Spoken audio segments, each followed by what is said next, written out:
guys, the lighting today is a bit weird because I'm actually filming during the day when like the sun is out, and I usually film when it's like pitch black because it gets so dark so quickly in the UK. But this is my TBR, not for the next month. I don't do TBRs because I'm a very mood reader. Like I finish one book and suddenly I'm like, oh, I actually want to read this now. I want to read this. So TBRs would like never work for me.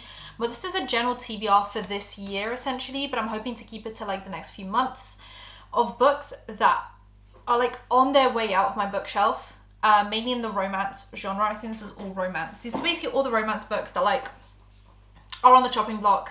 They're on this like separate shelf of shame where I'm like, I don't know if I'll ever get to these, but I really want to because I feel like there is a reason why I bought them. I don't want to just like declutter them without giving them a chance, but there is something about them that just isn't hitting, and I just want to read them, get them out of the way, see if I like it, and if I want to like it and keep it, I'll keep it. If I don't like it, out you go. So let's just go from the top, make it drop. That's all wet.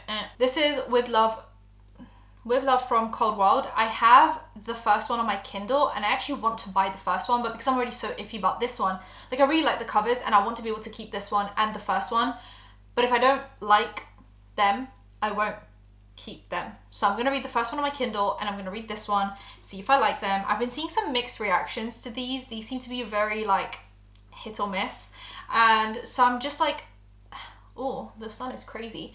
I love the covers, but I'm just not sure if it's going to... Oh, it's from the author of Love in the Time of Serial Killers. I don't know if they're like a duology or do you read them separately? I'm gonna have to look into that. But either way, this one is kind of like, I've seen just some like very lukewarm reviews of this one, and it's either in or out. You know what I mean? I just gotta read it and just pull the band-aid. Now this one I've heard awful things about. Funny you should ask. Some people say it's not funny. It intends to be like a rom-com, like a comedy type book, and apparently it's just not very funny, and it ends up being quite icky, but I loved the cover when I bought it and I want to keep it, but right now it's in this like bit of shame because I don't know what to think about it just yet. I mean, I'll probably, look, I'm gonna be so real with you guys. With these two, if I read them and I don't like them, I'll keep them. I'll just at least know where I stand with these, so I kind of know like what to think, what to do. Right now, I don't even know where I stand with these books. I'm just a bit like, you're cute looking, do you have something to offer? You know what I mean? So I just want to know where I stand with these just so I can like slot them in somewhere. But right now, I just don't even know what I think of these. I bought this one because it looked like an Emily Henry book. Not because I thought it was Emily Henry, but just because it looked like an Emily Henry book. And I was, at the time, just in the mood for those kind of books. It's actually very short as well, and I feel like it'd be easy to read this. But it's called Beach Rivals by Georgie Tilney. And it's one bookshop in paradise, two bitter rivals, a whole summer to get through. It seems like a bit of like an enemies to lovers competition type, forced proximity vibe. How many more tropes can I throw out there in one sentence? But it feels like a short book as well, super floppy. Like there's everything about this that I can get into, right? And I just need to know if I like it or not. I'm very mixed about this. I've never heard anyone speak of this. So it's just something I grabbed when I was in a bookshop, and I need to know, do you stay or do you go? Because there's some books that like, I read the first one in a series, I know I like it, I've read it, I might think it's a 3, but I'm keeping it anyway because now I know, and like I know where I stand with that book, and I know it belongs on my bookshelf for X, Y, and Z reasons. These books, I'm just a little bit like, it's not even like I haven't read them, it's like I either haven't read anything from that author, or I haven't started this series, or like I liked it, but now I don't know if I want to keep it or not, or I bought it and now I've heard awful things about it or heard really bad reviews, and I just need to know where I stand with these books. These are the books that are like on their last legs on my bookshelves, and I just need to read them. This is essentially the TBR of books that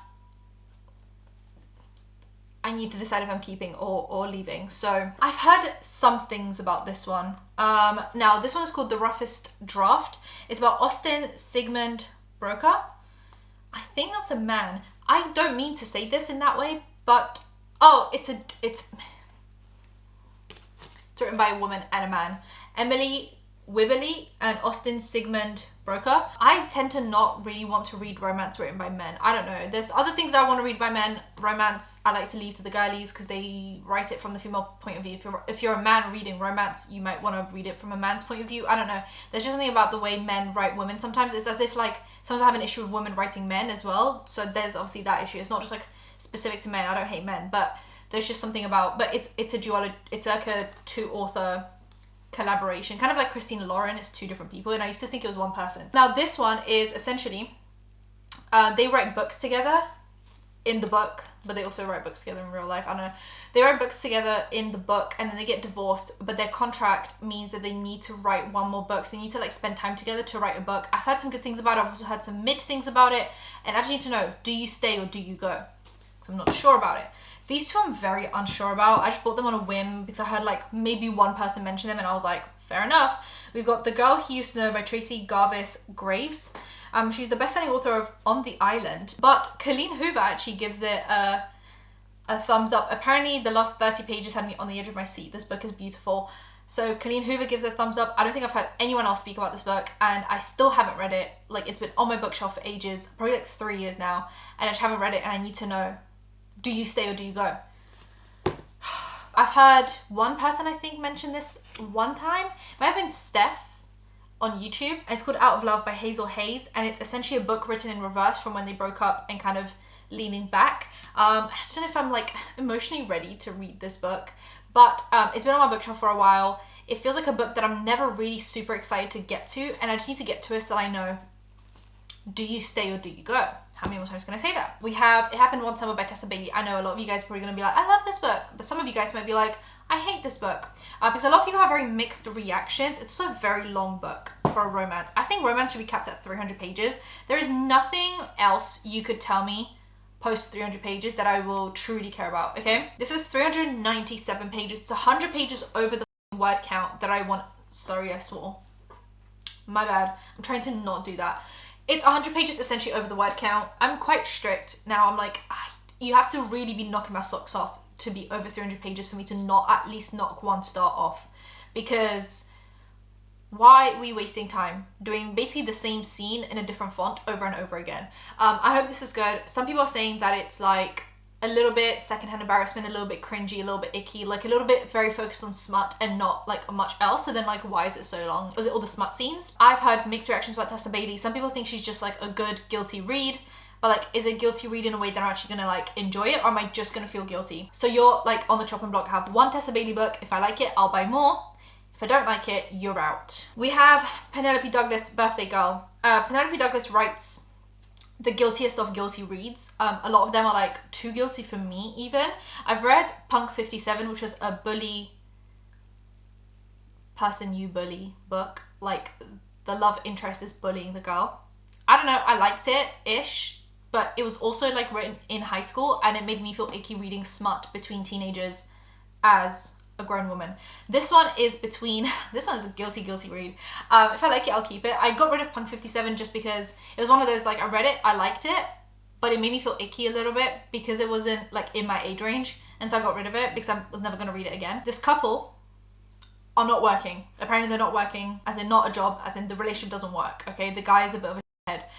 They move into his dad's house and suddenly her and the dad have like some sexual chemistry going on, okay? So it's proper like guilty read.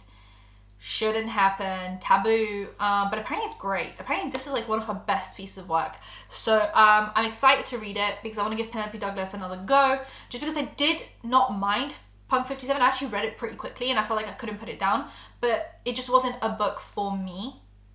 Like I felt like it was a book for someone a bit younger than me. This one though, on the other hand, might give me some Penelope Douglas like love, you know? But if I don't like it, I probably just won't read anything again. So this is like the kind of final straw. We also have the last books from the Briar You series. In my best and worst books of 2023, I spoke about how I'm kind of getting a little bit burnt out on the series. I loved Off Campus. I really loved it. I read all of them pretty much consecutively, like one after the other.